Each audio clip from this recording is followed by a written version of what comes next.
you do make Yes. What do you say number of people in Victoria that are sitting there listening to you saying that you are bringing rules off as quickly as possible, yet they're sitting there going, it's not a case of case? Well, as I said to you yesterday in quite some detail, you can't set up a ring of steel in 5 minutes. If you've given people any notice whatsoever in Melbourne that there was going to be a stage 4 lockdown, 4 reasons to leave your home, but not included the whole state, logic tells you, and indeed past practice tells you, that very significant numbers of people from metropolitan Melbourne would have travelled into regional Victoria. That's not... Well, as I said very clearly to you yesterday, you can't, if you give people notice, so at lunchtime you announce you're going to have a stay at home, 4 reasons to leave at midnight, which I don't think is unreasonable to give people some notice, you cannot establish a ring of steel in that short amount of time. What this is designed to do is to stop people travelling to where the rules are softest, to where the rules are easiest, and bringing the virus with them. We don't have cases in regional Victoria, and we're determined to keep it that way.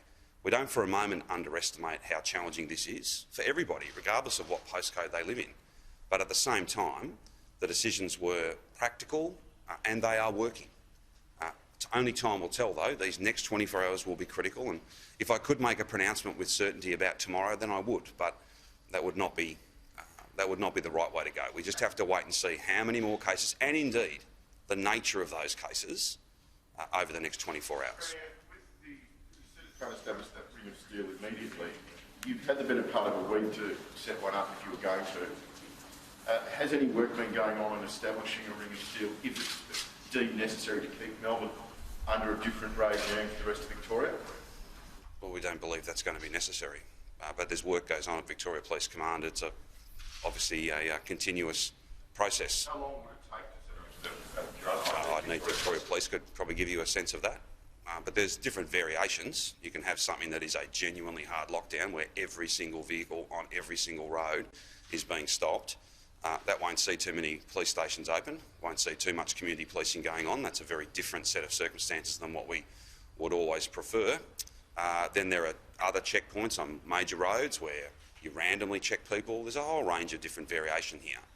The most important thing to acknowledge is that if you give people notice, any notice whatsoever, and you have different rules in different parts of the state, it just stands to reason, and this is not an opinion, we saw this happen on a number of occasions during 2020. I'm not having a go at people for doing this, but people will go to second residences, they will go to family and friends, and they'll in regional Victoria, and they will potentially take the virus with them. So that would be a situation, and I went to this a couple of days ago.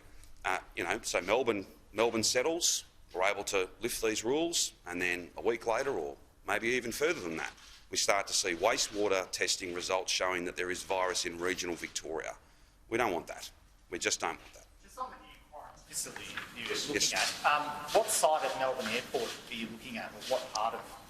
It's a bit too early for us to say here is a plot of land. There's obviously space there. There's not as much space as there is at Avalon. There are obviously many hundreds indeed. I think it's the best part of 6,500 acres, so it's a pretty big site. Not all of it could be used, but there are probably more options there. The other thing too is that we have different groups. So you've got return travellers, you've got flight crew.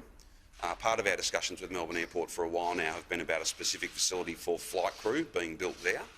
So again, it was important to be clear with people that this work is going on. We think this is, again, not zero risk, but it will get the risk level down. And when we have, because a lot of that work is going on, when we have updates to provide to people, we will. You said